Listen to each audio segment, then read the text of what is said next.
দেশে যখন স্বৈরাচার বিরোধী আন্দোলন তুঙ্গে, তখনই 1988 সালে হঠাৎ দেশের বিভিন্ন বড় শিক্ষা প্রতিষ্ঠানে খুনের রাজনীতির সূচনা করে শিবির। রাজশাহী মেডিকেল কলেজ শাখা ছাত্র মৈত্রীর সভাপতি জামিল আক্তার রতনকে 1988 সালের 21 মে 4 হাত পায়ের রক কেটে হত্যা করে শিবিরের ক্যাডাররা।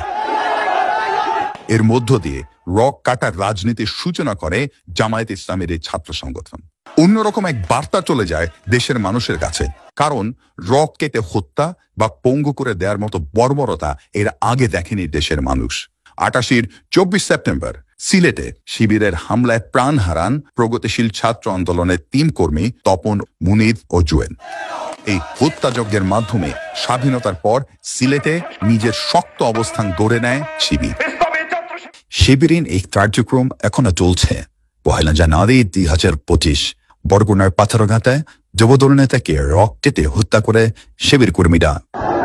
18 ফেব্রুয়ারি 2025 খুলনা প্রকৌশল ও প্রযুক্তি বিশ্ববিদ্যালয় কুয়েটে বৈষম্য বিরোধী ছাত্র আন্দোলনের ব্যানারকে অপব্যবহার করে ফর্ম বিতরণের অভিযোগ এনে ছাত্রদলের নেতাকর্মীদের উপর অস্ত্র নিয়ে হামলা চালায় শিবির। এই হামলা থেকে রক্ষা পায়নি সাধারণ ছাত্ররাও।